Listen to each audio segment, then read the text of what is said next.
Andrew Bustamante, you have been in the CIA for 7 years. You were in the military for 7 years.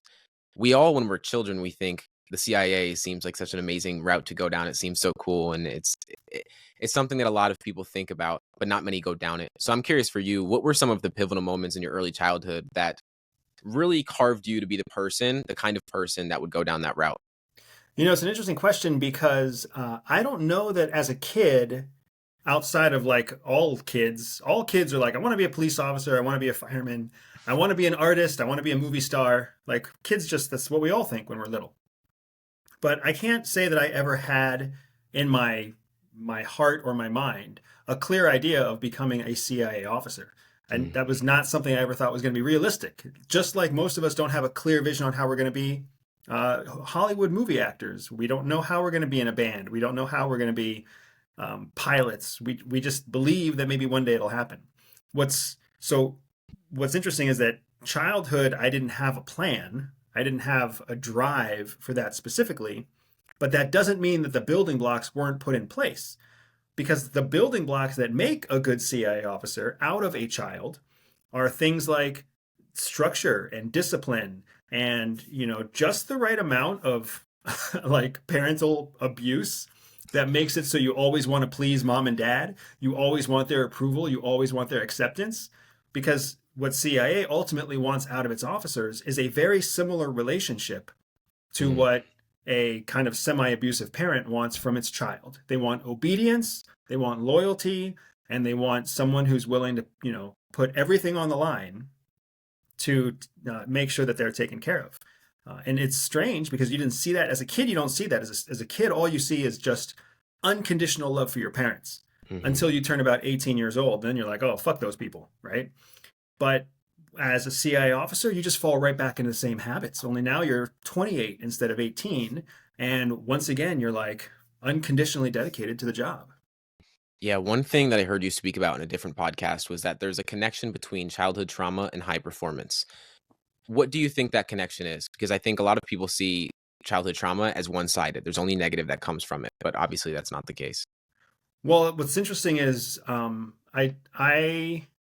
it's hard to quantify things as good, bad, positive, or Of negative, course, of course. because you have to look at things through an objective lens of utility, right? Mhm. Does it progress what I'm trying to achieve, or does it block or regress what I'm trying to achieve? Is it productive or is it destructive? And we all have different relationships with things. So knowing how to pick pockets for some people is a bad skill. For other people, it's the only way they get fed. So For sure. childhood trauma is very similar, because what childhood trauma is, it creates certain capabilities in a person that then you as that person have to choose how you will use those capabilities. Mhm. So for example, it creates a tenacity, like a dedication, a courage of spirit that makes you just keep on trying and keep on persevering.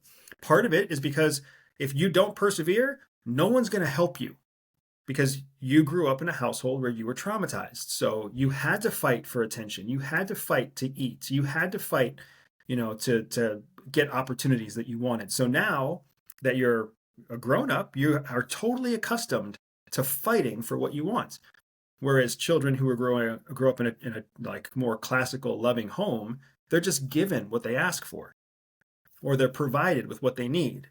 So by the time they become adults, they're not accustomed to fighting for what they want. They're not even accustomed to thinking about what they want. They're just accustomed to getting things that they didn't even think about, right? So there's these capabilities that are unlocked when you have that right balance of childhood trauma. You've got the tenacity, like we talked about, creative problem solving. You have the ability to kind of blend in socially. Mhm. You never try to be the popular kid, but you also never try to be the loser. You're always trying to be something in the middle. Like it's the perfect um, school to learn how to be a gray man, an invisible person, a covert operative. Yeah, that's one thing that I want to talk about throughout this conversation is why you decided to jump into a position where you're seen a lot. Because as you would know, it's like the idea of being anonymous seems as though it wouldn't be the right route for power, but as those are usually the most powerful people. But before we even jump into that, give people a background of what CIA even is, and I say CIA, not the CIA, because I know that's one thing that I've heard of a ton. But what is CIA in itself, and how did you kind of play a role in that in itself? Sure. So the Central Intelligence Agency, CIA, or Mhm. what we call the agency, Right. is the United States national security uh, organization that's in charge of collecting secrets from our enemies and from adversaries overseas. Mm, So that's very different than, like, let's say FBI. FBI is in charge of collecting secrets domestically, secrets from Americans about Americans, usually in order to enforce the laws of the United States. mm, CIA, in contrast, executes espionage. Espionage is illegal everywhere in the world all the time. Espionage is the practice of stealing someone else's proprietary secrets. We are allowed to do that as agency officers because there's a carve out in the law of the United States that makes it so a clandestine operative working on behalf of the United States through the Central Intelligence Agency is given permission to carry out espionage activities abroad, not in the United States, mm. when assigned by their superior officers. So that is the laser focus of CIA, is collecting foreign secrets that keep Americans safe. I know leaving the US and being in a third world country has probably shaped you as a person a lot. I definitely know I went to Costa Rica recently, and that was something first time out of the US. Definitely just changed my perspective in itself. There wasn't anything tangible, but it just changes your perspective in itself.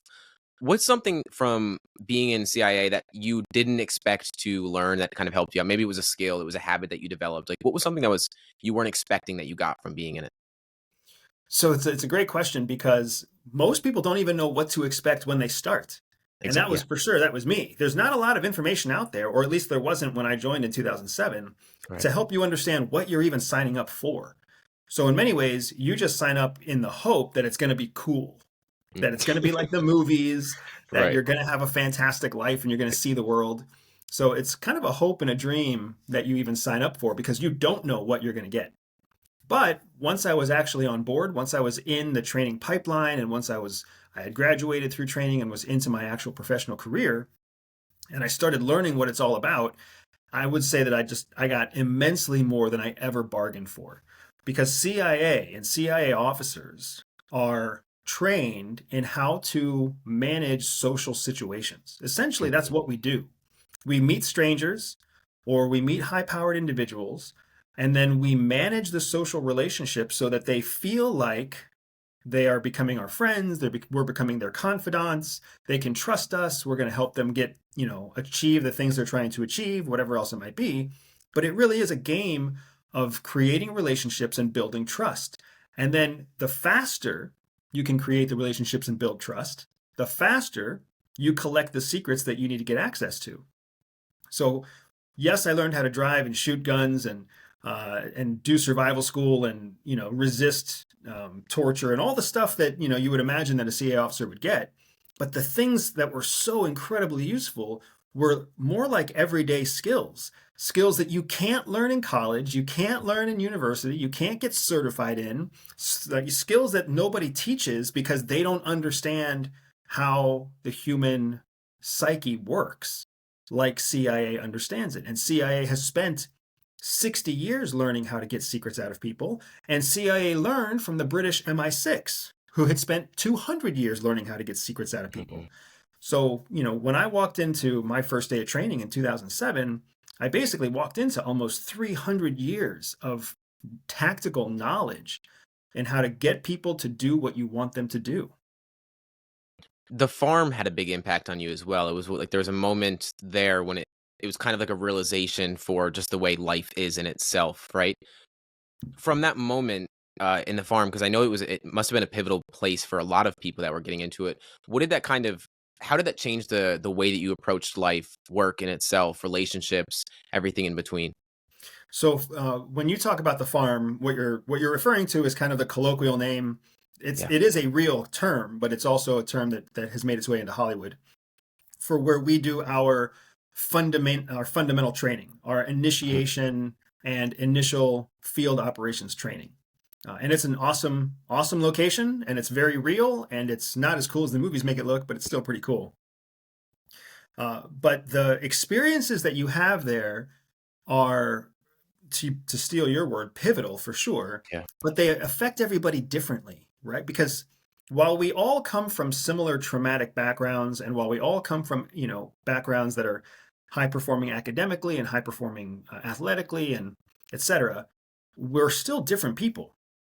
So for some people, going to this secret training base is the first time they've ever done anything secret, ever, Mm, right? I remember going to school with people who had, going to the farm with people who had been, investment bankers, and people who were salesmen, and people who were entrepreneurs, and people who were engineers. They had their whole life they'd been high performing, but they'd never done anything secret or clandestine. They'd never been on a military base at all, right? Whereas for me, I came from the Air Force. I came from nuclear missiles. I'd had a secret clearance since I was basically 18 years old. right. So, for me, the stuff that was so transformative about the farm was when everything I had ever questioned, like growing up in a kind of strict household, going into the military, I'd always questioned these areas of hypocrisy, right? So why is it that your mom and dad say something is fair, but they do it differently for your sister or your brother, Right. right? Why is it that, when you're 5 years old, if you're the oldest, your parents are broke, you're eating ramen noodles and scrambled eggs and hot dogs. Hmm. But when you're 15 and your sister or your brother is 5, now your parents are, they're buying them chicken sandwiches or steaks or who knows whatever else. And you're like, this doesn't seem to make sense to me. Because Hmm. when you're a kid, you lose sense of the nuances of adulthood. You lose track of the fact that 10 years is a lot of time for your parents to start earning more money. For sure. You lose track of the fact that there are societal differences between little boys and little girls. No matter how much we try to say that there isn't, no matter how much we try to say everybody's equal, there's still pervasive differences between genders and ages. And whether you're from Alabama or New York State, there's still prejudices and differences.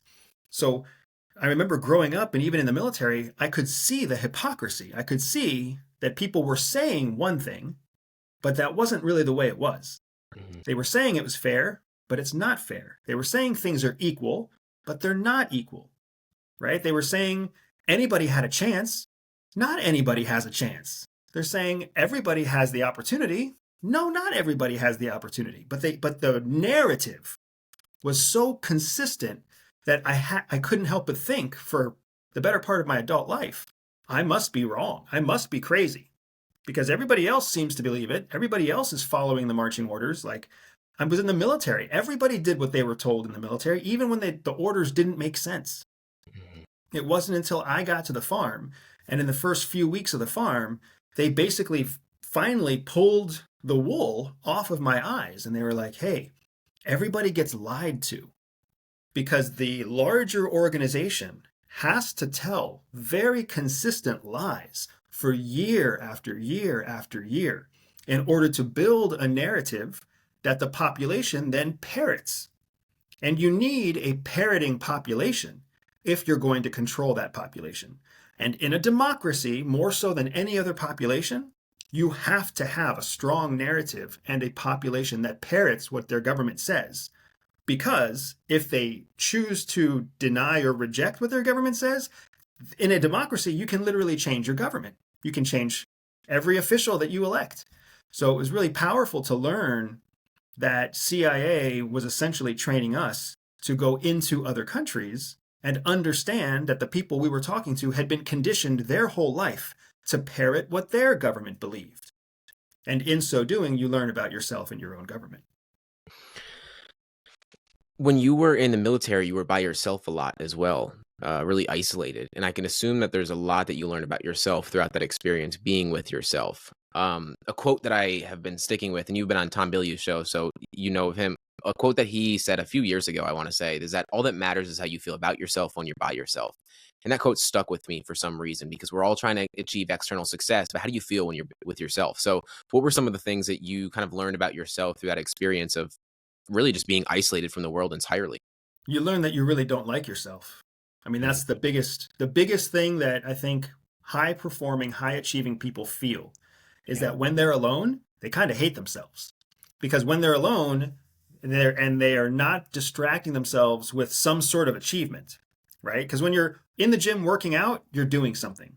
When you're in the office behind a computer, you're doing something. When Hmm. you're on a plane watching a movie, you're doing something. But in those moments where you are literally not doing anything else, and you're right, when I was in the military sitting in a missile silo, there's lots of hours where you're doing nothing except waiting for the next message to come in. Yeah. When you're in the field with CIA, it's the same way. You're waiting. You're waiting for someone to show up. You're waiting for a signal to come across the radio. You're waiting for something. And you can't do anything else in those periods of waiting because you might miss the one thing that you're waiting for. So those hours alone are some of my darkest hours. And it's not just me, it's many CIA officers and many of my peers. We do not like that time alone because you reflect, you think back, you remember, and the things that come to your mind biologically, for not just because we're depressed, but because we're human beings. Right. When you dwell and when you remember, the things you remember first are all negative things. You remember the errors that you made, the people that you hurt, the people who hurt you. You remember the opportunities you didn't take and the chances that you didn't take, and you remember hurting yourself. You remember all the negative stuff first because negative emotions create a stronger mental hook Hmm. in your head, so they pull all those memories first. So if you want to remember stuff that's good about yourself, it takes a long time of waiting and forging through all the negative thoughts that you have about yourself. So yeah, the periods alone teach you that you don't really like yourself. And to a certain extent, there's power in understanding that you don't like you. And it helps you understand the people that you do like better. Because there's a reason that we're attracted to opposites. There's a reason that my wife is my total opposite. There's a reason that I cherish the things about my kids that are different than me, and I pity them for the things that they have that are similar to me. Because at the end of the day, when we reflect on ourselves, it's natural. It's biological wiring that we remember our negatives first, and we overvalue those negatives before we value anything positive. And it sucks to spend a lot of time hating yourself. Yeah, yeah, absolutely it does. We have a negativity bias. That's what we're going to lean to. And if there's no one around us kind of getting us back in check, like checking us and seeing where our head's at, it's kind of difficult to break out of that pattern. So I assume that they applied you with some kind of psychological ability, skill set to overcome when you get to those loops, because it's you and one other person usually, right? I mean, you're not right next to each other, but what were some of those ways where you kind of changed a relationship with yourself instead of hating yourself? Because you can't hate yourself all the time and be able to show up and grow a business the way that you do. I mean, you can, but it's definitely not sustainable. Yeah, no, you're right. I think there's an element of them knowing that you're going to fall into those Yeah, patterns because high performing people fall into those patterns. of course. So one of the key tools that they gave us to break free of the cycle. So, and let me be very clear here. You can't defeat your own biology. You Hmm. can't defeat your own cognitive wiring. It can't be beat. It can be rewired, right? It can be reprogrammed, Yep, but it can't just be erased or defeated. So if you've ever seen somebody who has a tattoo that was drawn over a previous tattoo, that's basically what it's like. If you know what you're looking for, you still see the original tattoo, of right? course. But to the average person looking in, they don't see it. But you being the person who has that tattoo on your body, you always see both, Hmm. even though it's been reprogrammed. So one of the tools they gave us is something called a status check. And a status check is in many ways exactly what it sounds like. You are checking in with yourself in a few different specific areas. Like you're checking in with your emotional condition, you're checking in with your physical condition, you're checking in with your mental condition, you're checking in with the time on a clock, you're checking in with your previous status, and you're doing this anywhere between 5 and 7 times a day. Hmm. And then you record everything in a journal, on a device, whatever it is that's convenient for you. Because when you check your status, and you're checking your status at the same time every day for multiple days, and you're checking that status against the same 5 or 7 standards, you start to see patterns emerge. And you start to see, oh, I'm high energy after lunch, low energy after breakfast. When I skip breakfast, I'm very productive until about 11 a.m. And then Mhm. I get hangry until 2 p.m., right? Or I'm out of energy by 5 p.m. and I fight with my spouse every night at 6, whatever it might be. You start to develop a pattern because you're creating a backlog of data about one thing, yourself. And the one thing that very few of us ever spend time really analyzing objectively is ourself. We'll analyze coworkers and friends and bosses, and we'll be kind of objective. We'll count the things they do right and count the things they do wrong, but we don't ever do that for ourselves. So through the status check process, you start to learn when you are the most prone to falling into fits of depression. So for me, I discovered like after 3 o'clock and before 10 o'clock, I am extremely prone to loneliness.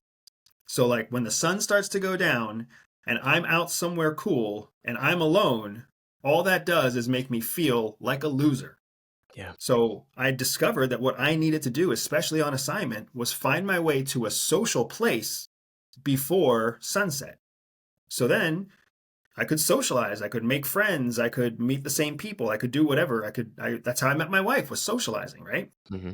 And I need to do that because if I don't do that, I'm going to end up feeling sorry for myself on a couch at 7 o'clock, eating ice cream and whatever, crying to rom coms. And nobody wants to be that guy. So you learn these things about yourself so that you can bypass them and you can work around them. But also you learn them about yourself so that you know, oh, I have an operational act. I have to execute an operation alone at 6:30 p.m. Well, I already know how I'm going to feel at Mhm. 6:30 p.m. So I need to resource myself differently in the afternoon to get ready for what I have to do that evening. Yeah, I recommend to clients all the time, voice memos with your phone is like a check-in with yourself, or going on a walk, no headphones, nothing. Just you don't even have to write it down. Just kind of like verbally express it to yourself and check in with yourself. When I heard you speak about that 5 to 7 times a day, I thought I'm already doing this. This is an amazing habit to develop, and I'm grateful that I heard you say that to affirm it. One thing that I find really fascinating from CIA is that they take a lot of the disadvantages or things that we see as disadvantages and turning them into superpowers or triumphs. And one of those is anxiety, right? Like we see it as something that we want to avoid. When anxiety pops up, we automatically just go to the worst possible outcome. But it heightens our observational skills. It allows us to be more intentional with when we're communicating with people. So what are some things, other things that you've found that people see as something that they want to avoid, but actually can be a superpower? So, I mean, anxiety is a fantastic example. I'm glad you brought that up. And anxiety is actually something that is very, very common among CIA officers Mm. because not only does it heighten your observational skills, like you mentioned, but it also makes you more alert to oncoming threats. So that means it amps up your situational awareness. Mhm. It's also something that makes you, like we joke and we call people, we say that anxious people are paranoid. But what that paranoia really is a constant ongoing assessment of the threats around you. So anxious people have this natural superpower for what we call geospatial awareness. Mm. They're very, very aware of who's around them, where they are on a map, where they are on the streets, what the threats are around them. And that's something that, the average person who's, balls deep in their phone and can't pull their head out of their ass to save their life, that person can't be trained to increase their awareness. Mhm. Just like an anxious person can't be convinced to decrease their awareness. It's just they're wired that way. So anxiety is a fantastic example. Another one is autism. There's a lot of people out there, there's a lot of thought and fear around autism, especially when you start talking about Asperger's and certain ways that autism affects social life and social normalcy. But once you get into a facility like the CIA, autism very much becomes, especially high functioning autism, becomes a superpower because now you can connect disparate ideas, things that a sentence that you read 6 days ago and a sentence that you read today will Mm. connect in that person's head. They have the ability to stay focused on what average people would call a mundane task. They can Right. stay focused on that mundane task for hours, days, overnight, right? They can become very, very mission focused and they're not distracted by social pressures because they're essentially blind to social pressures. So where you and I might actually feel silly wearing something to work, or if we get attention from a girl, for somebody who has high functioning autism, they could care less if nobody pays attention. They could care less if they're wearing flip flops to work because Right. they're not there for what they're wearing. They don't feel those social distractions. They just focus on work. So people who are on the autism spectrum, super successful at CIA and in high demand as well. Because again, people on the autism spectrum very rarely seek reward for what they've accomplished. For them, it's just puzzles. They get to accomplish a puzzle, and that in itself is the dopamine rush. So then they look for the new puzzle. Whereas the rest of us are like, if we're going to do all this work to solve a puzzle, we better get a badge or something. Right. Right. Right? Yeah. Wow, man. So you left CIA and you went and created company Everyday Spy, the podcast, and everything else that you have going on. You specialize in spy skills that break barriers in multiple different facets. What are some of those skills that you equip people with to help them overcome whatever problem it may be? The big thing to understand about why spy skills are so useful in life isn't necessarily because spy skills are what you see in the movies. It's not about shooting guns and driving cars and wearing secret compartments in your suit. That's Mm, not useful, and that's not really applicable outside of a few specific missions at CIA. What's so powerful about CIA skills is that spies are given systems and frameworks, processes that they can use to understand how they think, how other people think, and how to organize and plan anything from a takedown operation to a long term strategic interest.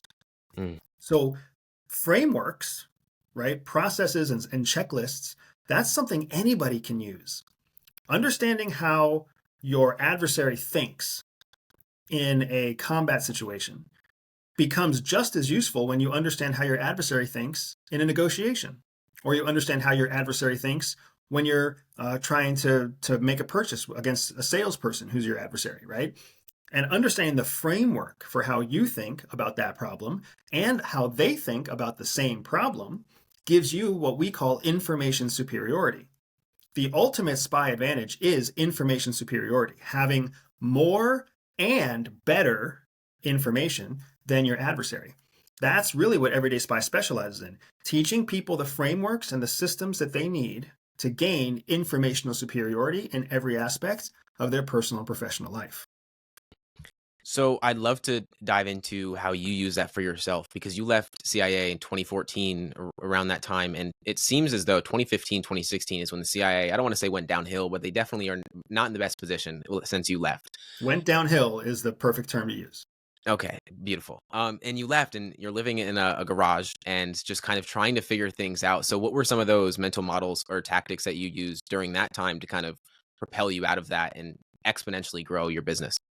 So I'll give you a really basic one, right? There's a you in the social media world, people are very familiar with the phrase "know, like, trust," Yep. right? That's something the social media world knows very well. That concept didn't start in social media. That concept actually started in human psychology back in like the 1800s, late 1800s. Mm, It's just that when social media started to become mainstream, people understood that you could use the know, like, trust model in growing your social media presence. So that know, like, trust KLT process means first, people have to know you exist. That's what know means. Before any of us know someone exists, we don't even have a concept of that person, right? Nobody knows about. I just got a new pair of shoes from a brand called, I think they're called Woobies. okay. And Woobies it's owned by a veteran. They basically make sneakers that are modeled off of combat boots. I had no idea they even existed. So prior to the day that their CEO reached out to me, I didn't even know Woobies existed. So now that I know they exist, the K in KLT is accomplished. Once you discover something and you know it exists, that's the K. Now you have to learn to like the thing. That's the L. Well, like is a very difficult process. It takes a long time because like is very subjective. Maybe you like someone, maybe you don't. Maybe you like a certain color, maybe you don't. It's totally, you and I like different things. But you can't get to like something unless you know it exists. Right. Once you know something exists, then you as the person, you can cultivate and get other people to like you as long as you meet certain criteria for them. So then over time, you build up the like. So no K happens in a moment. You get discovered, and that's a K. Over Mhm. time, you cultivate a relationship to get people to like you. When people start to like you, they automatically trust you. Mhm. So people are always saying, "How do I get people to trust me?" Or "I trust too easily," or "I have trust issues." The truth is, if you like something long enough, if you like something strong enough, you're automatically going to trust it. And that's the problem with human psychology. That's why we end up getting hurt. It's why we date people we shouldn't date, sleep with people we shouldn't sleep with. So that KLT process was a framework that CIA taught me to get patriots, people with secrets about their own country, to turn them into traitors. So when I'm living in my in-laws' garage, struggling to get a job because I'm trying to write resumes and submit applications and I'm trying to do things the formal way, I had not even considered that I could just use know, like, trust and basically hack my way into a job. So after 6 months of not getting hired, I literally just went online and I looked for like where executives hang out in my hometown. And I found out that they all go play golf at Top Golf. So then I started going to Top Golf and I started looking for rich people talking about business. And then when I found rich people talking about business, I just found a way to get them to let me join them in their little stall to hit some balls. And once I was worse at golf than them and could make them laugh and make them joke and whatever else, just like anybody else, they didn't know I existed until I interrupted them at Top Golf. They didn't like me until I played golf with them and made them laugh. Enough golf and enough laughter, and they started offering me a job. Yeah. That's no, like, trust. It's simple, but we try to overcomplicate things because we feel it needs to be overcomplicated. Complicated is what I find.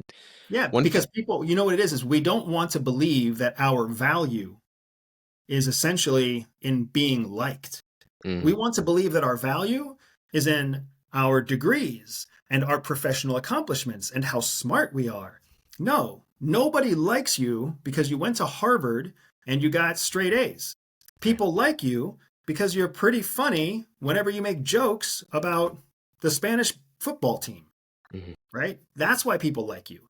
And for some reason, we think like it's cheap or it's wrong if people like us for the wrong reasons. Wrong, right? When in fact, who gives a shit why somebody likes you? If they like you, you are on your way to winning their trust. Yeah, it's the same thing with status, right? We feel that status is something that we should almost avoid, or it's like it's some kind of there's pride to it. But biologically, it makes sense. I mean, if you think many, many, many years ago, it made sense we needed status, or we're gonna get kicked out of the tribe and we're dead, kind of thing. So it makes sense that it still plays a role today. And I'm curious for you because you left CIA and then you went and started your company and everything else that you have going on. You're on some of the biggest podcasts in the world. I mentioned Tom Bilyeu, Andrew Schultz, Patrick Bet David. But as you've probably realized through your time in CIA, is that the people that have the most power are the anonymous people that we don't even have any awareness of. So, what made you decide to jump into, I guess, like the spotlight in the world and kind of jump into this online space? So there's a couple of things. So first of all, you're right. The most powerful people that you don't even know about have their anonymity intact. Hmm. However, they have not always been anonymous. In order to get to a place of fabulous success, you have to give up your anonymity at some level for some period of time.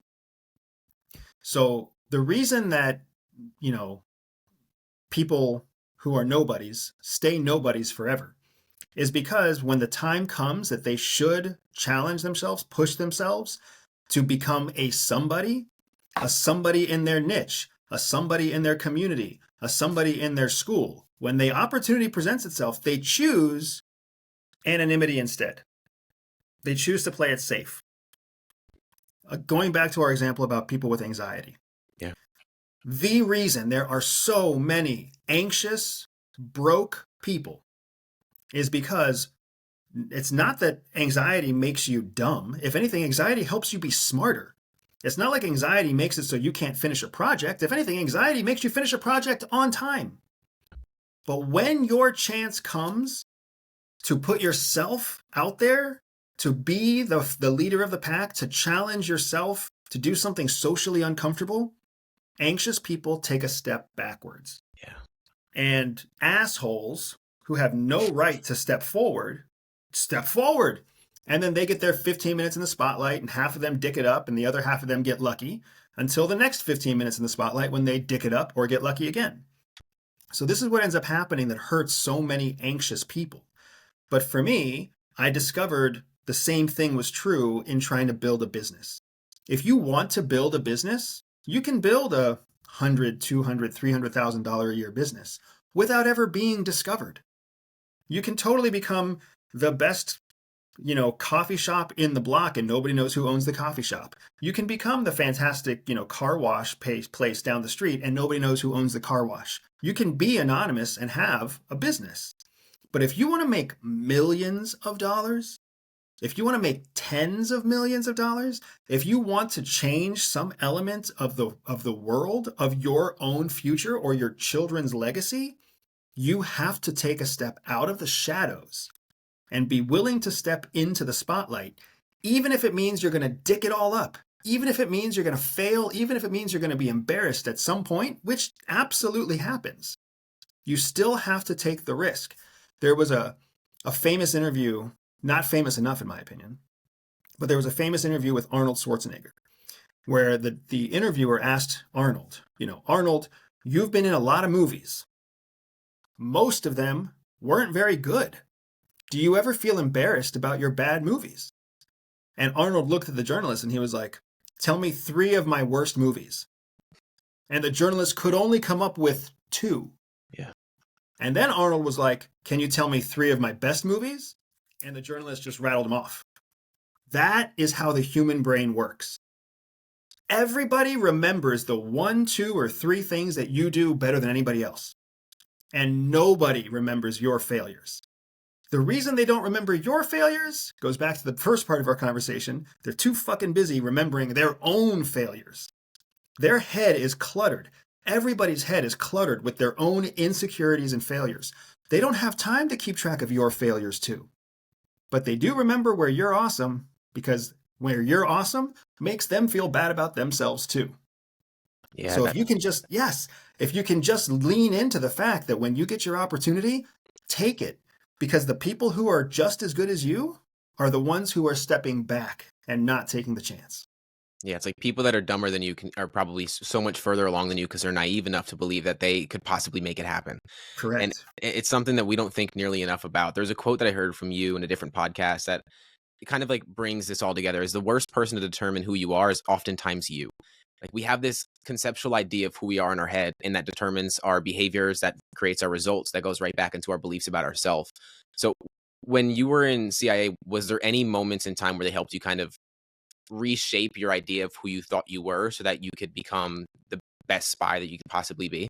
It wasn't so that I could become the best spy, but it absolutely was when I realized that I could become so much more than just a spy. Right. When I, the reason that my wife is also former CIA, she's also a former clandestine officer. The reason that my wife and I chose to leave CIA wasn't because we were frustrated or angry or mad. It wasn't because we weren't successful in our career. It was because we had had our first child and we wanted a second child. And when we talked to our supervisors and we talked to our chain of command, we were trying to get them to accept that we wanted to be high-performing officers and high-performing parents.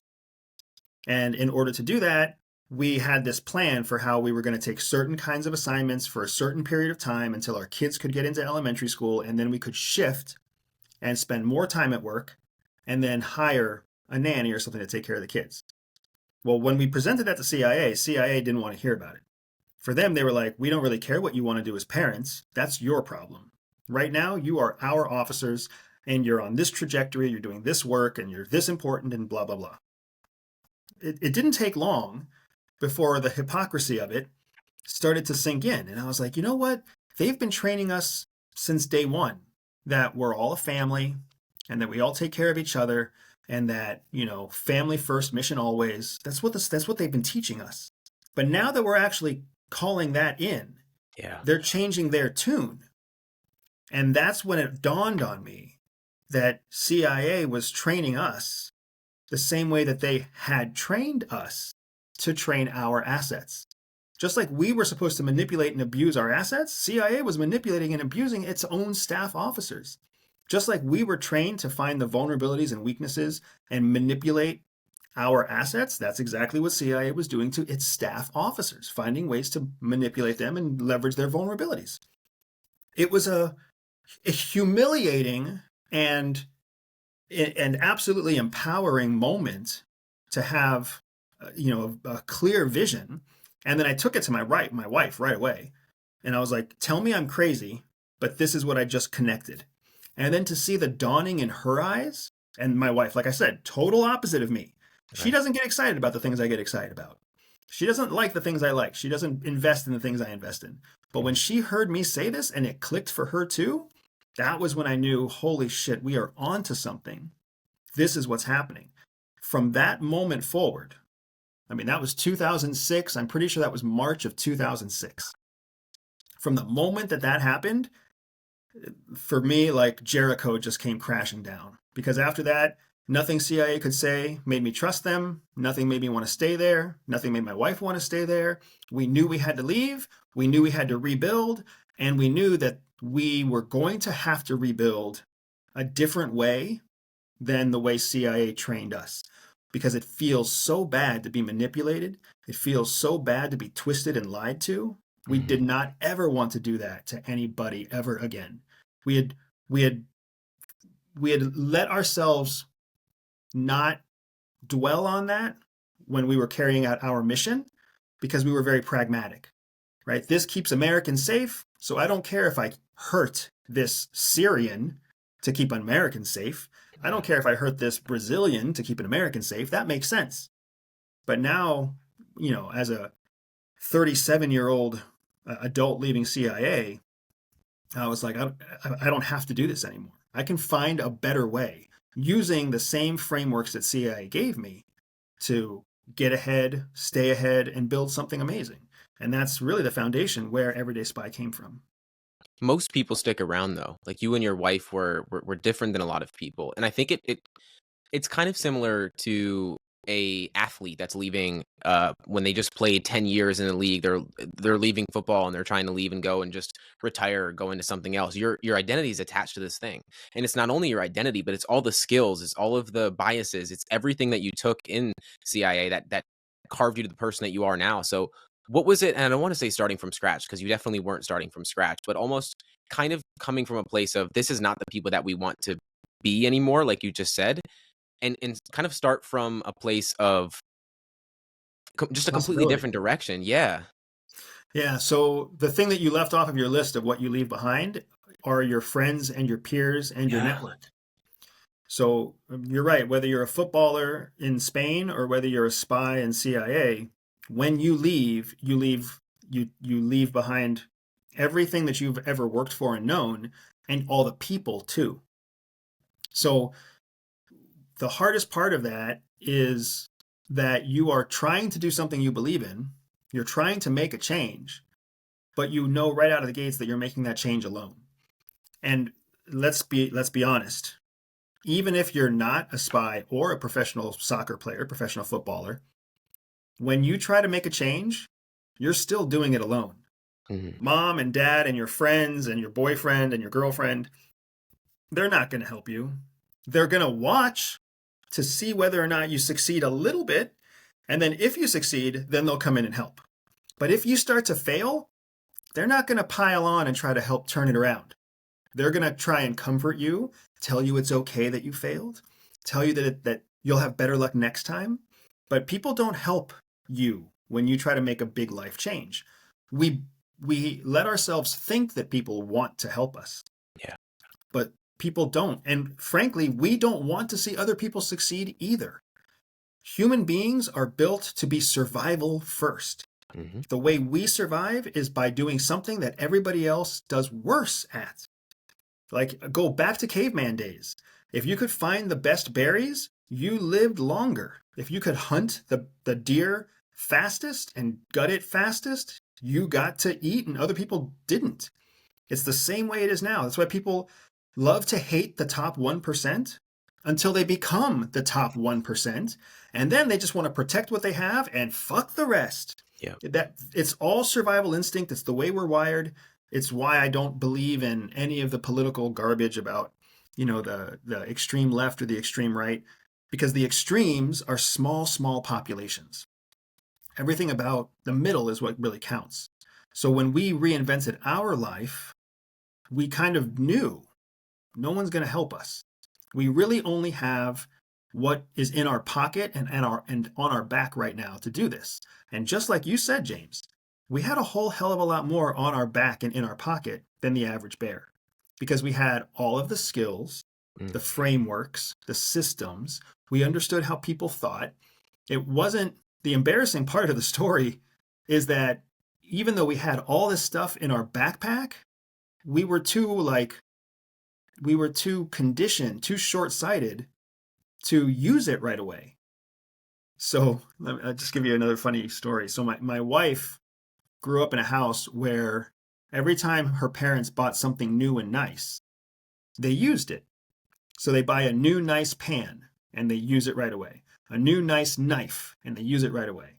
A new nice couch, a new nice TV, a new nice pair of shoes, and you use it right away. I grew up in a house where you buy something new and nice and then you put it away and you never use it. So I remember my mom had this pristine white sofa, this white love seat that she put in the living room, along with all the other nice living room furniture that nobody was allowed to use. Nobody was allowed in the living room. You could not play in that room. You could not bring your friends in that room. You couldn't eat, drink, or sneeze in that room. And she would just keep buying nice stuff to put in that room. And then it never got used. And we didn't it's so funny as an adult. As a kid, well, obviously it only makes sense. You're not supposed Right. to use what's in that room. But as an adult, you're like, what kind of sense does that make? So it was the same way when we left CIA for about 6 months. Yep. We were like, we have all these skills, but we shouldn't use them. We should just look on LinkedIn and submit on Indeed.com and see if we can't go to networking meetings. It was absolute short-sightedness, because once we started using our actual spy frameworks, success came rapidly and it hasn't slowed down. Yeah, that's one thing that I think is a good point to touch on, is the fact that people don't want to see you change, because that completely confuses their idea of who you are in their head. And when you try to make a massive change in your life, there's so much cognitive dissonance there for them that they don't even know what to do with themselves, and it's really difficult. So they're not going to support you. And I'm with you on the politics aspect of things. I'm right in the middle. I haven't looked at the news ever. Is the way I kind of like look at things. I've heard you speak about leaving the U.S. in a few years or so. Where's your head on that? And for people to kind of give an overview of if they should question, and obviously coming from a place of you can't make the decision for them, but Yeah, of course, of course. So I like to describe our country. If you're an American, I mean, unfortunately, James, I think this applies to people beyond America right now too. mm, If you're a German, if you're a Spaniard, if you're a Frenchman, if you're a Chinese person, if you're an American, if you're a Canadian, our countries are coming to a place where they're going through another type of transformation. In the United States, I like to call it our adolescence. Do you remember middle school? yeah, James, vaguely. how much did you like middle school? I didn't like school at all. It never made sense. And most people hate middle school. When you're a boy in middle school, things get hard that never got hard before, Hmm. right? And all of a sudden you can't wear sweatpants to school because you got a boner when you walk around half the time. When you're a girl, you hate middle school because you start bleeding in places you never bled before. And people start looking at your breasts that never grew before. Like, middle school sucks for everybody. In the United States, the next 10 years are going to be our version of middle school. We have come out of elementary school. We are now getting to a place where we're really experimenting and really exploring what freedom of information, freedom of access to information, and freedom as a democracy all come together, because we've never had this much freedom available to us before, right? Now everybody can vote. everybody has equal access to information, and information is easy to access. So this is going to be a very tumultuous time where people are trying to figure out what's real, figure out what isn't real, figure out what they believe in, what they don't believe in, and everyone's going to be trying to convince you of something else. So the reason I am personally looking at moving my family abroad is because the United States, just like middle school, is not a time of great confidence and stability for the next 10 years. Middle school and those middle school years were not the years where you were confident and stable and socially mature. The United States has to go through some growing pains. I have the choice because of my life choices, becoming a business owner, growing a certain wealth, being a CIA officer. I have the choice now to choose whether I want my family to be exposed to America's adolescence or whether we're going to go to a beach somewhere and hang out while America figures their own shit out.